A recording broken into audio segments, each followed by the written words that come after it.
The morning I found my barn in a heap of splintered wood and twisted metal, I thought maybe a tornado had touched down overnight. But there wasn't a cloud in the sky, just the sound of a diesel engine pulling away down the hill. That's when I saw the excavator tracks in the dirt, still fresh. And then I saw her, Charlene McDoyle, standing across the street in her oversized sunglasses and leopard print blouse, sipping from a tumbler that probably held more Chardonnay than water. "You're welcome," she called out, waving like she'd done me a favor. I stood there stunned. "What the hell did you do to my barn?" Charlene sauntered across the road like she owned the whole county. "That eyesore violated Article 12, Section 6 of the HOA Aesthetic Standards. Non-permitted agricultural structures aren't allowed in clear view of the front road." "It's on my land, Charlene." She tilted her head and did that fake laugh thing middle-aged HOA tyrants always do when they think they're smarter than you. "Your land is technically within the HOA boundary." "You signed when you moved in." I crossed my arms. "I didn't sign anything. I bought this parcel from the county auction 5 years ago. It was never part of the HOA. "Oh, honey, you should check the updated maps. We annexed that strip last year. Voted unanimously. You can't annex private property without the owner's consent. We can when it's in the community's best interest." I could feel the heat rising in my neck. Charlene had been a thorn in my side since the day I built the barn. She called it an eyesore, even though it matched the color of my house and was hidden behind a fence. The truth, she hated that I refused to join her little regime. I was the only one on the street who didn't pay HOA dues or bow to her every command, and now she'd crossed the line. Literally. I spent the rest of the day making calls: county assessor, zoning office, even my friend Marty who worked in real estate law. And guess what? Not only was my land not within HOA jurisdiction, but the HOA's annexation attempt hadn't followed any legal protocols. No public notice. No survey filings. Nothing.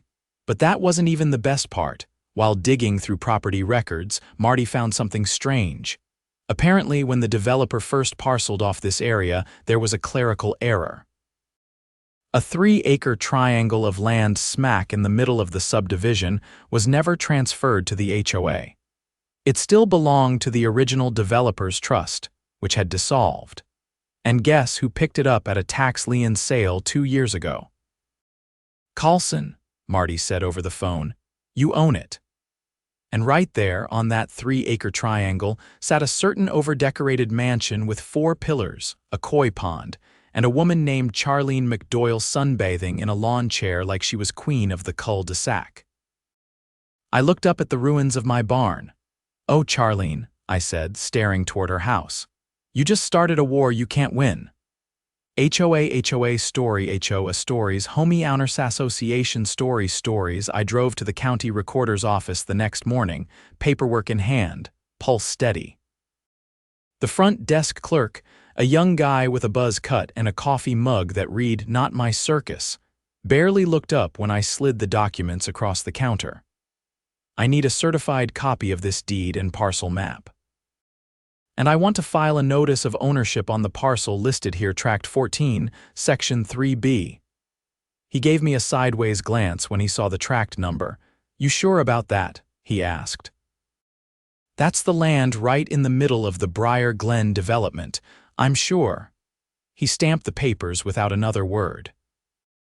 By noon, I was standing at the edge of that very tract, 3 acres of manicured landscaping, winding driveways, and ornamental shrubbery all laid out like a suburban Versailles. It was surreal knowing I technically owned it, not just the sidewalks or the greenbelt, the entire chunk of land. Including the million-dollar homes sitting on it, the law was a strange thing. If the HOA had done their due diligence, they might have realized what they were squatting on. But they were too busy flexing their paper-thin authority to notice their foundation was made of sand, and I had just kicked the whole thing loose. I called Marty again. "They're going to lose it," he said. "You're going to want to record a quiet title action. It'll hold up in court if they try to contest, and Carlson, don't say anything yet. Let them hang themselves." That afternoon, I installed a small trail camera in the trees bordering my property line, not for security, for evidence. Because if Charlene had the gall to send in a dozer without warning, then she'd try something worse when she realized I had the upper hand. And sure enough, the camera caught her that night. Standing out on her front lawn, pacing in a robe with her phone clamped to her ear, shouting into the dark. She wasn't alone either. 2 board members joined her. Doug, the guy with the shiny belt buckles and a landscaping truck he parked like it was a trophy, and Teresa, who ran the HOA's compliance committee like a medieval inquisition. The next morning, a letter arrived in my mailbox. Plain white envelope, no return address. Inside was a single sheet of paper: cease and desist all property claims regarding Tract 14. HOA legal counsel has been retained. Any further action will result in fines and litigation. I took the letter straight to Marty. "They're bluffing," he said after reading it. "There's no legal precedent for them to claim ownership retroactively. If they want to contest it, they'll have to file in civil court, and they can't do that without exposing the original annexation as fraudulent. That opens them up to criminal liability." I raised an eyebrow. "Criminal?" Charlene authorized demolition on a structure she had no jurisdiction over, on land the HOA doesn't own. That's destruction of private property. You've got photos, timestamps, and now this threat letter. That's coercion layered on top. That evening, I paid a visit to the county sheriff's office. I didn't expect much. Small town. Everyone knew everyone. But when I showed the deputy the footage of the excavator, the letter, and the parcel ownership documents, he narrowed his eyes. "You're telling me this HOA president ordered equipment onto your land and tore down your structure?" "Yes. And they've threatened you since." "Correct." He leaned back in his chair, rubbed his jaw. "You willing to make a formal statement?" I already typed one. He read it over, then stood. "Wait here." He returned 10 minutes later with his supervisor. They asked more questions. Then they called the county prosecutor. By the time I got home, Charlene had already left another note on my door. This one was handwritten. Less legal jargon, more frantic energy. "We need to talk." This has gone far enough. I didn't respond. Instead, I had a surveyor come out the next morning. We placed bright orange flags along the entire boundary of Tract 14. Right through Charlene's flower beds, across her koi pond, and squarely through the middle of her circular driveway. By mid-afternoon, she was standing on her porch again, arms crossed, lips pressed so tight they practically disappeared. "You're trespassing," she shouted as the surveyor packed up. He didn't even look at her. "Not according to the county records, ma'am." I stepped out of my truck, holding a rolled-up copy of the parcel map. "Charlene, you've got exactly 2 options. Either vacate the property voluntarily, or we can settle it in court. But I should warn you, there's a criminal investigation underway." Her face went pale. "You're bluffing." "Am I?" I handed her the sheriff's business card. "I didn't know," she said quietly, almost to herself. "You didn't care," I corrected. "That barn you destroyed. It wasn't just lumber and nails. My grandfather built the frame from reclaimed timber. The roof tiles were salvaged from the family farm. You stole history, and now you're going to answer for it." For the first time since I'd moved in, she didn't answer with a smile or a threat. She just turned and walked back inside, the door closing like a coffin lid behind her. That weekend, I filed the quiet title action and sent copies to every homeowner whose house sat on Tract 14. I included a polite notice. "Due to recent title clarifications, your property may be subject to lease renegotiation or relocation." Panic spread like a brush fire. Within days, I was getting calls from neighbors. Some were furious, some were confused, most were just scared. I told them all the same thing. I wasn't after their homes, I was after justice. And if they wanted out of the HOA, I'd help them. Teresa resigned from the board within 48 hours. Doug followed suit after he learned the county had subpoenaed HOA records. Charlene. She tried to rally support, but no one would back her. Especially after the sheriff's office served her with a summons for property damage and fraudulent claims. Funny how fast loyalty dries up when jail time's on the table. By the end of the month, the HOA was in full collapse. They'd lost all authority, their bank account was frozen under court order, and the developer's original trust, which I now controlled, had filed to dissolve the remaining structure of the HOA entirely. And me, I rebuilt the barn. Bigger, stronger, solar panels on the roof, security cameras hidden in the eaves, and a flagpole out front, flying an old, weathered banner that had once flown over my grandfather's farm, the same one Charlene tried to erase. But the real victory came when the sheriff called. "Charges are moving forward," he said. "Charlene's being arraigned next week. You might want to be there." I told him I wouldn't miss it for the world, not because I wanted revenge, but because I wanted her to see what real accountability looked like. And maybe, just maybe, she'd think twice before tearing something down that didn't belong to her. Charlene didn't appear for her arraignment. Her attorney showed up instead, a wiry man in a suit 2 sizes too expensive for the case he was trying to keep quiet. He requested a continuance, citing personal family matters. The judge granted it with a sigh and a warning that no shows wouldn't be tolerated twice. That gave me time. While Charlene's legal team scrambled to stall the inevitable, I turned my focus to the parcel itself. I wanted to know what, exactly, I could do with it.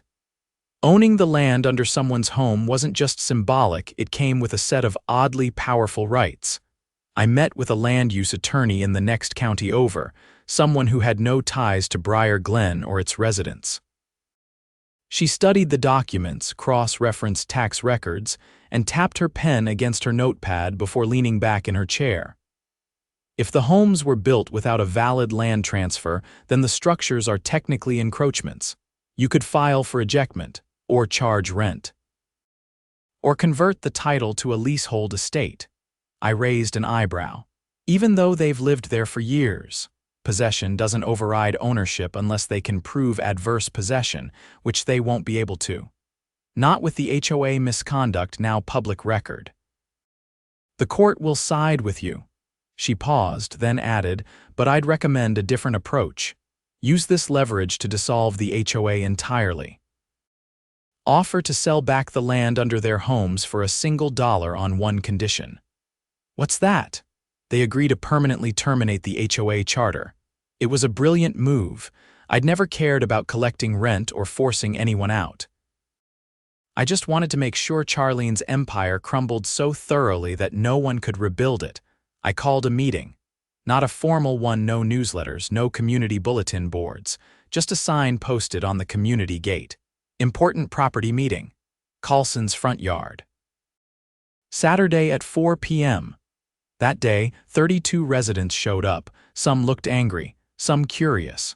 A few brought folding chairs and thermoses like it was a tailgate. I stood on the rebuilt barn's front steps and laid out the facts quietly, clearly, without drama. Charlene had authorized demolition on land she didn't control. The HOA had extended its boundaries illegally, and I now owned the land under 7 homes, including her own. I showed them the certified deeds, the parcel maps. The surveyor's signature. Dead silence followed. Then a man in a faded flannel shirt spoke. I recognized him, lived 2 doors down from Charlene, never said more than a nod in passing. "So what do you want from us?" I held up a folder. "A termination agreement. If every homeowner signs it, the HOA dissolves permanently. No more dues. No more compliance officers, no more board. In exchange, I'll sell the land beneath your homes to you for $1 each." A woman near the back raised her hand. "What happens if we don't sign?" "You'll remain tenants under a lease I control. Monthly rent will be market rate. You'll also be responsible for back payments, and you'll deal directly with me for any land use issues." I let the words settle. "I don't want your money," I added. "I want the HOA gone, for good. That's the only goal here." By the end of the hour, 24 people had signed. By the next morning, 6 more dropped off their paperwork. The only holdout was Charlene. She'd gone quiet. Her house was dark, blinds drawn, mailbox overflowing. Rumor was she'd taken a long-term suite at a hotel uptown, probably trying to avoid process servers and media attention. But she couldn't avoid what came next. The county prosecutor filed formal charges the following week: destruction of private property, false claim of authority, and fraudulent administration of a chartered organization. 3 felonies. Bail was set high enough that even Charlene's friends, what few remained, didn't step in. I attended the next hearing. She looked smaller than I remembered. Her hair was tied back, makeup faded, eyes darting as if searching for a way to vanish. When her name was called, she stood but said nothing. Her attorney entered a plea of not guilty. The judge scheduled the trial for 8 weeks outside the courthouse. A reporter caught up to me. Apparently the story had caught fire on social media. HOA queen bulldozes barn, gets land pulled out from under her. I didn't give an interview, but I did make one statement. People forget that power isn't permanent, it's borrowed. And when you abuse it, someone's going to come collect. That quote made it into the local paper's Sunday editorial. 3 days later, I received a certified letter from Charlene's lawyer. It was an offer. She'd resign from the HOA board permanently, sign the dissolution agreement, and drop any countersuits if I agreed not to press further charges or pursue rent collection. I turned the letter over and wrote one sentence on the back. There is no board left to resign from. Charlene didn't respond. The county held a public hearing 2 weeks later to address the HOA's illegal annexation attempts. Residents packed the room. Several testified, describing how Charlene had manipulated votes, altered meeting records, and used fines as tools to silence dissent. One woman, elderly, soft-spoken, brought a folder of citations she'd received for things like faded mailbox numbers and non-uniform garden gnomes. By the end of the hearing, the county voted unanimously to nullify the HOA's annexation filing retroactively. The entire Briar Glen HOA charter was officially declared invalid. The legal fallout didn't stop there. A forensic accountant, hired by the prosecutor's office, uncovered that Charlene had been siphoning dues into a shadow account under a fake vendor name, Community Enrichment Solutions. Nearly $70,000 had passed through it over 3 years. It was traced directly to her personal checking account. That added embezzlement to her list of charges. At her trial, the prosecution didn't even need to bring out the big guns. The evidence was overwhelming. Paper trails, testimonies, video footage. A former board member even admitted under oath that Charlene had ordered the demolition to make an example of me. She was convicted on all counts. Sentencing was scheduled for the following month. I didn't attend. I had no interest in watching her fall further. That part was done. Instead, I walked the boundary of the parcel one last time, orange flags long gone, replaced by nothing but quiet, open space. The barn stood tall, sunlight catching on its steel roof. The flag out front rippled gently in the breeze. Behind me, neighbors worked on gardens, washed cars, let kids ride bikes without fear of HOA fines. The power Charlene had wielded so smugly was gone. Not just stripped, but dismantled, root and branch. And in its place was something better: ownership without fear, community without control. I'd never planned to lead a movement. I just wanted to be left alone. But sometimes, the best way to defend your ground is to stand so firmly they never try to take it again. The last remnants of the HOA's influence vanished as quickly as the lawn signs they used to plaster on every intersection. Within days of the official charter nullification, the community mailbox bulletin board came down. Someone ripped out the approved paint colors pamphlet and turned it into a paper airplane that fluttered across the cul-de-sac. No one rushed to pick it up. I'd expected some tension after everything. Maybe cold shoulders or whispered complaints about my role in dismantling what some still saw as a necessary institution. But what I got instead was far more surprising. People started waving. The guy who used to glare at me every time I parked my truck on the street now offered me a hand when I was unloading lumber. A woman who never made eye contact before dropped off a plate of cookies said they were thanks for cleaning house. It was subtle, but unmistakable. Relief had settled over the neighborhood like a spring rain. The fear was gone. I'd been spending most of my free time restoring my late grandfather's weather vane, the only piece of the original barn that had survived the demolition intact. The iron rooster had fallen off during the destruction, landing in a patch of mud behind the oak tree. It was rusted and bent, but I'd straightened it, cleaned it, and now I was mounting it on the new barn's roofline. It was the last piece, the final touch. I was halfway up the ladder when I heard the tires on gravel. 3 black SUVs turned onto the street, unmarked save for government plates. They didn't speed, didn't idle long. They parked in front of what used to be Charlene's kingdom, and 6 men and women in dark jackets stepped out. One of them carried a metal case. Another had a file folder tucked under her arm. I climbed down and crossed the yard. I didn't recognize any of them, but they didn't look like county officials or building inspectors.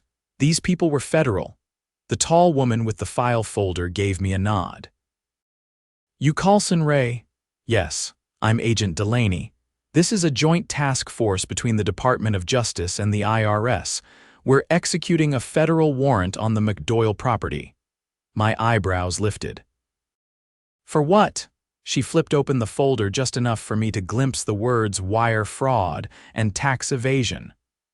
"Her shell companies weren't just for HOA embezzlement," Delaney continued. "We uncovered a network of fraudulent grant applications, fake vendor contracts, and offshore transfers disguised as neighborhood improvement budgets. She was moving money through real estate flips under false community development credits. That explained a lot. The koi pond renovation had always seemed excessive. So had the imported marble benches and the so-called community plaza that no one had ever used. Turns out those installations weren't for aesthetics, they were cover. "You need anything from me?" I asked. "Not unless you want to testify in the federal case. You've already provided substantial documentation to the county. It's been forwarded to our office." I nodded. "I'll do it." She made this personal. Delaney didn't smile, but her tone softened. It's always personal with people like her. They hide behind rules so no one questions the money, until someone finally does. As they walked up to the front door, another SUV pulled up. A man in a rumpled navy suit stepped out. He looked like he hadn't slept in a week.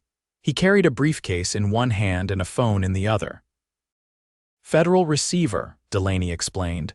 "Property's under seizure. She's going to lose everything." I didn't say anything. Watching them enter her house without knocking, I didn't feel vindictive, just tired. It had been months of digging, documenting, fighting. Mistrust had been baked into every interaction around here for years. Now the mold was finally being scraped off. That evening, I walked the edge of my property again. Not because I was checking boundaries, those had been settled long ago, but because I wanted to watch the sunset from the ridge. The barn cast a long shadow and the wind turned the weather vane with a soft creak. I wasn't alone for long. A voice called out from the street. "Mind if I come up?" It was Marcus, the flannel shirt neighbor who'd asked what I wanted back at the town meeting. He carried 2 beers and a plastic bag of something that smelled like smoked sausage. "You hosting a barbecue I didn't hear about?" I asked. "I'm starting one," he replied. Figured it's time we got to know each other without a threat letter in the mailbox. We sat on the edge of the fence and ate. He told me he was a welder, ran his own shop out in the next township, had been fined twice for leaving a trailer in his driveway. One of the fines had been tripled for non-compliance. "I paid it," he said. "Only because I didn't want to fight, but it always felt wrong. We didn't vote for her, she just took over." She made it difficult to challenge her. "Changed the bylaws to require unanimous board approval for elections." Marcus shook his head. "That's what happens when people stop paying attention." I thought about that. About how the HOA had started as a simple agreement to maintain the park and keep the sidewalks clean. about how it had evolved into something unrecognizable, a private kingdom ruled by paperwork, fear, and fragile egos. "You ever think about running something?" Marcus asked. "Like, I don't know, a real neighborhood council. One that actually helps people?" "I didn't do this to lead anything," I said. "I just wanted to be left alone." "Yeah, but you're the only one who stood up. That means something." We sat in silence for a while. The wind shifted again, and the rooster atop the barn turned west. The next morning, I got a call from the assistant district attorney. "We've got a problem," she said. I braced myself. "What sort?" "One of the former board members, Teresa Langley, just filed a countersuit against Charlene. She claims Charlene forged her signature on several key documents. She's willing to testify, but she also provided something else, an audio recording. You'll want to hear it." They emailed it over. I listened with headphones on, standing in the barn. It was unmistakably Charlene's voice. "If Ray keeps pushing, we'll bury him. I don't care whose land it is. I'll have the board vote to seize it under eminent domain. He's nobody. Just a bitter contractor with a glorified shed." Another voice, Doug's, I think, tried to object. Charlene cut him off. "Either you're with me or you're out. No more delays." That barn comes down before the next meeting. The audio was time-stamped 2 days before the demolition. I forwarded it to the federal agents. By the end of the week, Charlene's charges were expanded: conspiracy to commit fraud, unlawful destruction of historic property, abuse of eminent domain authority under false pretenses. At sentencing, she refused to speak. The judge didn't hold back. "You used the illusion of governance to enrich yourself," he said. "You weaponized bureaucracy and manipulated fear. You are not a public servant. You are a thief who wore a badge of authority you never earned." He sentenced her to 12 years in federal prison, no parole for at least 7. Property seizure was immediate.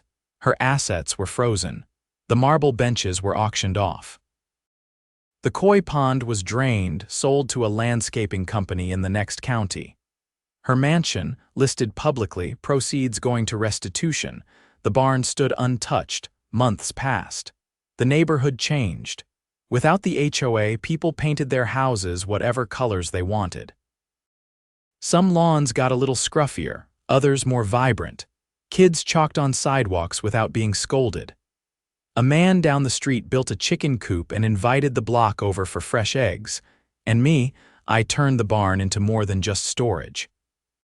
I opened it up every Saturday, a place for neighbors to swap tools, play cards, bring food.